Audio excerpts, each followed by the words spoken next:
If you roam around social media, especially the specialist hi-fi groups on the likes of Facebook, you often get a broad underlying feeling of loss that emanates from the core of the members, especially the more mature chaps.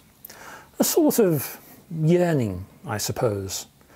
A yearning of a time gone when hi-fi was a glorious thing, a time of wonder, when a man was allowed to be a man without those irritating things that would later be imposed upon him by the strictures of society.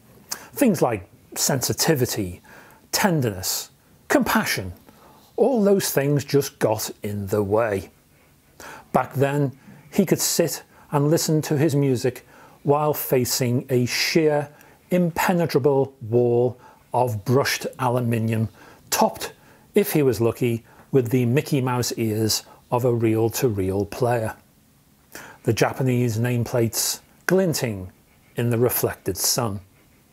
Back then, he could draw down the high street with no seatbelts to restrain him, ready for action in his revving Ford Capri, La Cucaracha shaking the windows of the neighbourhood when the horn was depressed, a bottle of Brut 33 in the glove compartment, the window that would only wind halfway down, and a hope that his platforms wouldn't slip off the brake pedal when the need arose. Back then, he could walk down the high street, a John Travolta bounce propelling him forward, flares flapping in the breeze, towards a brand new cassette deck perhaps. This was a time when the most important feature of the same wasn't its sound quality. Oh no, that irritation was yet to come. The most important aspect of a new tape deck was the action of the cassette door after pressing eject. More than that, more than all of that, there was a feeling when hi-fi was purchased that you were buying value, real value, heavy, strong, beefy, man-sized value. The Leema Hydra power amplifier brings all of that back. It serves as a time portal back to those heady times. I can just imagine a Hydra resting upon a favourite hi-fi rack and tears, real mankind of tears, none of that new age rubbish, forming in the eyes. A look dawning over their exuberant faces, a look that says, yes, hi-fi has finally come home. And this particular Hydra 2 is celebratory indeed, because it is the anniversary edition. 10 years ago, the original amplifier rested on its first workbench. Then, because of the weight, fell through to the floor, and then through to the basement. It's 18 kilograms stuffed into a not too large 440mm by 320 by 110mm chassis can be deceiving, so for those yet to enjoy the delights of a hernia, watch out. A solid power amp, as I say, the Hydra 2 Anniversary Edition from Leema, can be bought for a variety of prices. I've seen it for sale £5 short of £5,000. I've also seen it for sale £5 short of £4,000. I've seen ex-demo copies for £5 short of £3,000. So I would advise you to shop around if you fancy grabbing yourself one of these power amplifiers. You might get yourself a little bargain. Now this is a 148 watts into 8 ohms design. It's bridgeable. It's also dual mono, which says to me low noise, and hurrah for that. And basically you're looking at two whopping great toroidal transformers inside this chassis. That's why this thing is so darn heavy, including Leema's own proprietary LIPS, L-I-P-S, which stands for Leema's proprietary communication system that allows for the integration with other Leema acoustics products. There's a host of additional details within this amplifier. For example, it uses Nichicon Muse series capacitors, PCB to speaker terminal wiring is Leema's reference 2 cable featuring 16 woven cores plus multi-strand high purity copper with individual strand silver plate. Transistors are hand selected and matched, and on and on and on. Power amplifiers are often simple animals, but there's a lot of attention to the details within this one. The front of the chassis features a standby button and volume LED lights.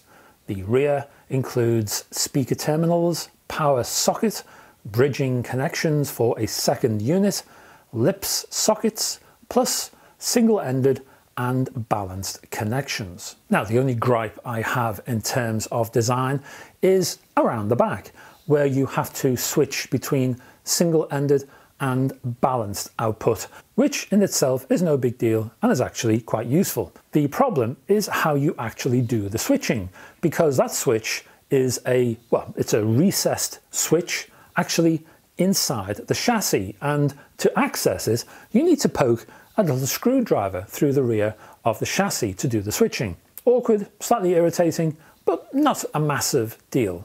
But I thought I'd mention it anyway. I began with vinyl and listened to Nina Simone's Who Am I from the RCA LP, Nina Simone and Piano, an album of voice and piano. The Hydra 2 Anniversary looks strong and imposing as a power amplifier with a physical weight to prove it. Yet, in terms of presentation, it can be a gentle giant when it wants to be, because there was delicacy and fragility here during both the softer piano key presses and the nuanced parts of the vocal. Those off-camera vocal effects, such as a double intake of breath before a particular word is sung, vocal emphasis during a line, a sudden focus on diction, the subtle breaking up of the voice that adds texture and grit, even during harder, more powerful sequences, a slight nasal quality. All these things were tracked via the Hydra 2 Anniversary, which says a lot for its capability to convey transparency, detail, and a heap of mid-range insight. There is that slight solid state thing which adds strength and a sense of sheen to the mid-range, but that effect also provides a focus and a precision that allows more air into the soundstage. Bass, as you might imagine, was pretty impressive from the Hydra 2 Anniversary.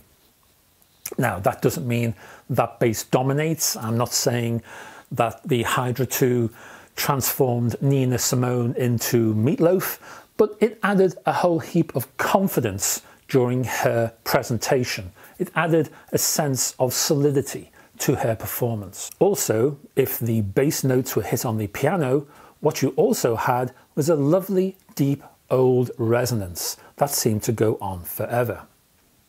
That deep thumb sound, which reacts slightly with strings lying next door and to the wood of the piano, and all that sounded rather rich, deep and vibrant. So far so good then. I then wondered about the balanced connections, so switched over to those and played the same track. Now, during balanced play, the volume increased, so I had to lower the gain a tad. The output was pretty smooth in mid-range terms. Bass was quite solid, but there was a slight dislocation from the energy and passion of the song, almost as if Nina Simone had taken a handful of Prozac. The sound was warming, but slightly artificial and lacking in engagement. So I actually preferred the single-ended mode. Nina Simone with this song sounded more, I don't know, honest in single-ended mode, more passionate maybe, I would say. I then moved back to single-ended and to CD and Tubeway Army's You Are In My Vision from the album Replicas. This more dynamic piece benefited from low noise and a sense of imagery that gave the music a sense of order, but a real stage performance too. You felt that you were being entertained here in a right royal manner.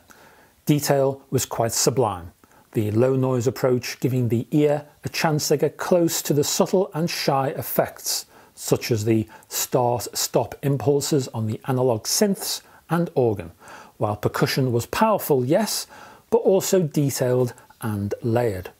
In fact, I felt that the soundstage became quite complex. It had that sort of layering going back into a 3D effect, which was very impressive indeed. So what do I think of the Leema Hydra 2 Anniversary Power Amplifier?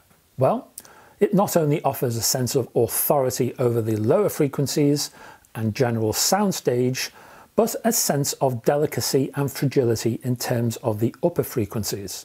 Strong and forthright as its solid-state core demands, the Hydra also has a neutral and balanced outlook on music that allows it to explore a sense of delicacy and fragility too. So you could say, in terms of balanced and single-ended modes, you've got two amplifiers in one, and I preferred the single-ended mode to the balanced.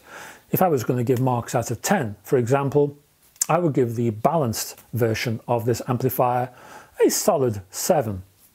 As for the single-ended mode, I loved it. I would give it a real 9 out of 10.